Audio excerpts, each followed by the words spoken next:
Good morning students. Today's demo lecture is about the scapula bone. This is the scapula bone.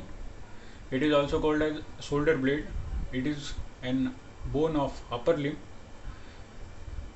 This is present on the posterolateral aspect of thoracic wall. Along with the humerus, it forms the shoulder joint. This bone has two surfaces. The anterior or the costal surface, which is concave, which fits with the convexity of the thoracic wall. Then we have posterior surface or the dorsal surface. On the dorsal surface we have spine and elongation, which is present only on the dorsal surface. As you can see in this is the spine of the scapula. Then in this bone we have three borders and three angles. This is the superior angle, this is the inferior angle, this is the lateral angle, which is also called as glenoid angle, because here we have glenoid cavity which will form the joint with humerus. Then three borders. Between the superior angle and inferior angle we have the medial border. Between the glenoid angle or the lateral angle and inferior angle we have lateral border, and between the glenoid angle and the superior angle we have superior border, which is continuous laterally into the suprascapular notch. The medial border and the lateral border, if you feel, the lateral border is the thickest and the superior border is the thinnest. Then on the costal surface we have ridges which are going from the medial border to the lateral border. Here you can see the ridges, you can feel the ridges actually. Then we have three processes on this bone. These are the coracoid process, the acromion process and the spine. Let us see them one by one. This is the coracoid process, which is present anteriorly. It has two parts, the horizontal part and the vertical part. So this is the vertical part, and then we have continuous horizontal part. The junction between the vertical and the horizontal part again has a tubercle, which is conoid tubercle. On the horizontal part we have two surfaces and two borders. So this is the superior surface and this is the inferior surface, and we have two borders. One is anteromedial border and one is posterolateral border. Then we have the tip of coracoid process, which is lying the lateral most. Moving on to the spine of the scapula, which is present on the dorsal side or the dorsal surface of the scapula. The spine has the apex. This part is the apex. Then we have crest and the base. Base is also forming the lateral border. On the spine we have apex and the crest. The crest again has two margins, the superior margin and the inferior margin. On the inferior margin of the crest we have tuberosity, the roughness, which is the deltoid tubercle. The superior margin or the superior border of the crest is continuous with the medial border of the acromion process, and the inferior margin or the inferior surface is continuous with the lateral border of the acromion process. So if we see the acromion process, on the acromion process we have again two surfaces, the superior surface and the under surface or the inferior surface, and two borders. This is the lateral border and this is the medial border. The junction between the lower lip or the lower margin of the crest and the lateral border is the acromion angle. This is an anatomical landmark.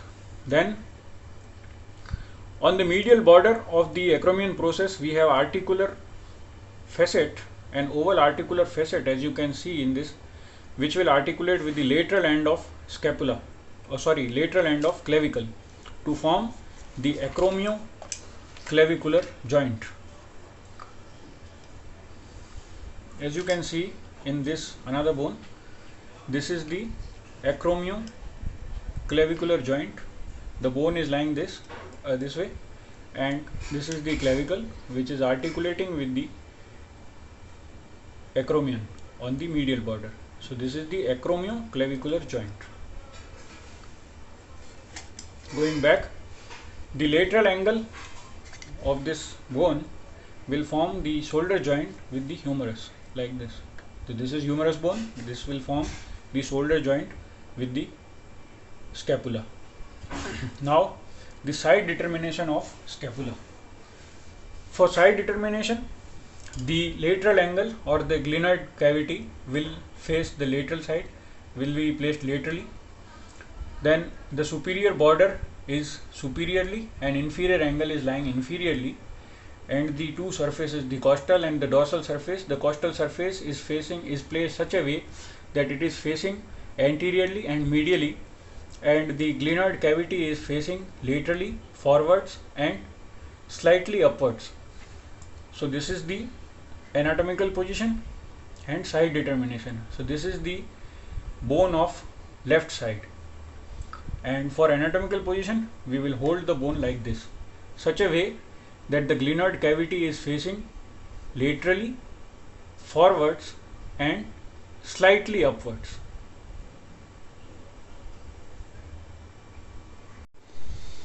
Now let us see the special features or the attachments over the scapula. So we have divided the scapula, or we saw the surfaces. This was the costal surface and this was the dorsal surface. On the dorsal surface we had attachment of the spine, which will convert the dorsal surface in two fossa, the supraspinatus fossa and the infraspinatus fossa. Back to the costal surface. On the costal surface we have attachment of the subscapular muscle on the subscapular fossa. This is whole the costal surface, which is also known as the subscapular fossa, and here we have the origin of subscapularis muscle. Then this is the medial border. On the medial border we have attachment of serratus anterior. The serratus anterior is a large muscle. It has 8 digits, and first digit will be attached near the superior border, second and third on the middle part, and the lower part has the rest 5 digits. So here subscapularis, which is a type of multipinnate muscle, and on the medial border we have serratus anterior. Now moving on to the dorsal surface. Dorsal surface is divided in two fossas by the spine, the supraspinatus and the infraspinous fossa. The supraspinous fossa will give origin to the supraspinatus muscle, and the infraspinous fossa will give origin to the infraspinatus muscle. So this surface will be covered by the fascia of the infraspinatus. Then this is the medial border. On the medial border, on the dorsal surface of the medial border, we have 3 muscles. Between the superior angle and the apex of the spine, we have attachment of levator scapulae. At the apex of the spine, we have rhomboides minor, and rest of the medial border below the apex of the spine, between the apex of the spine and the inferior angle, we have rhomboides major. This is the lateral border. On the lateral border we have origin of 2 muscles, the teres minor and the major. Superiorly we have teres minor, and inferiorly we have teres major. So between their origin we have a groove which divides the lateral border in 2 parts. The origin of teres minor is intervened by a groove which is for the circumflex scapular artery, which will pass on the groove between the origin of teres minor. Then moving on to the spine, we had the lower lip, the upper lip of the crest. This was the apex, and this is the base. So the lower lip will give origin to the posterior fibers of the deltoid.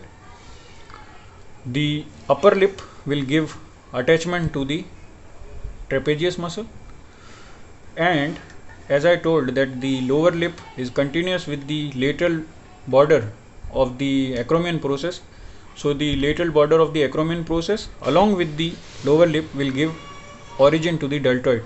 So from here we have posterior fibers, and on the lateral border of the acromion process we have 4 tubercles. Together they will give origin to the middle fibers of the deltoid. Then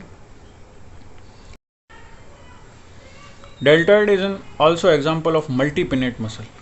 So from the medial border and the lower lip of the spine. Then moving on to the superior border of the scapula. On the superior border of the scapula, laterally we have suprascapular notch, which will be converted into fossa by a transverse suprascapular ligament, and it will give passage to the nerves and vessels. Nerve will be lying below the transverse ligament. So in the fossa we have nerve, and above the transverse ligament we will have the vessels. Then on the lateralmost margin of the superior border we have attachment for the omohyoid muscle.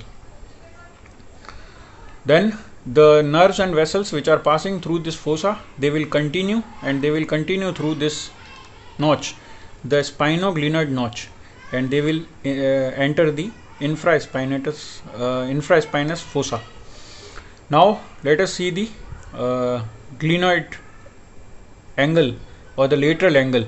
On the lateral angle of the scapula we have glenoid cavity. So this is the glenoid cavity. This is an oval surface which will articulate with the head of the humerus to form the shoulder joint.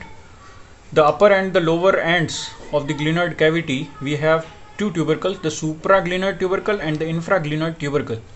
So supraglenoid tubercle will give origin to this long head of biceps, and the infraglenoid tubercle will give origin to long head of triceps. The long head of biceps is an example of is intracapsular. Then the rim or the margin of the glenoid cavity will give attachment to the glenoid labrum, which will increase the articular area of the glenoid cavity. Now below this glenoid cavity or the articular surface we have constriction, which is the neck of the scapula, which is bounded by the base of the spine and the spinoglenoid notch. Then on the dorsal surface the inferior angle gives attachment to the small attachment is there for the latissimus dorsi. Now the attachments over the coracoid process. The coracoid process has a tip and the horizontal and the vertical part. So at the tip of the coracoid process we have origin of short head of biceps and the coracobrachialis muscle. The anteromedial border of the coracoid process will give attachment to pectoralis minor laterally, and medially has the attachment of coracoclavicular ligament along with the coronoid tubercle. So the medial part and the coronoid tubercle together they give attachment to the coracoclavicular ligament. Now the posterolateral border of the coracoid process gives attachment to 2 ligaments. One is between the acromion process and the coracoid process, that is the coracoacromion ligament, and another is coracohumeral ligament, which is between the coracoid process and the humerus. The coracoacromion ligament and the undersurface of the acromion process together they form the hood which give protection to the shoulder joint. Now the ossification of the scapula. The scapula ossifies in 1 primary and 7 secondary centers. The first primary center for the body and the inferior 2/3 of the glenoid cavity appears around the 8th week of intrauterine life. Then at 1 year we have 1 secondary center for the coracoid process, and near the puberty another 6 secondary centers they appear, one for the superior margin, one for the inferior margin of the glenoid cavity, one for the medial border and one for the inferior angle of the scapula, and 2 for the acromion process. They all will fuse with the body of scapula around 20 years of life. Now let us briefly see the articulation of the scapula. So this is the clavicle bone which is articulating with the acromion process. On the acromion process, on the medial border, we have a oval facet, that is the on the medial border of the acromion process, and the lateral end of the clavicle will articulate with this and form a plain joint, plain synovial joint, the acromioclavicular joint. Then the head of the humerus will articulate with the glenoid cavity and form a ball and socket type of synovial joint. Ball is by the head of the humerus and socket is by the glenoid cavity along with the glenoid labrum. So we have ball and socket type of joint, the shoulder joint, and the acromioclavicular joint. Now let us briefly see the movements occurring at the scapula.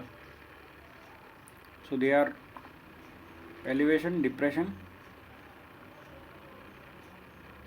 medial rotation, lateral rotation, and protraction, retraction. Elevation is by the trapezius, levator scapulae, and the rhomboides muscles, the rhomboides major and minor. The depression is mainly caused by gravity and other muscles like pectoralis major,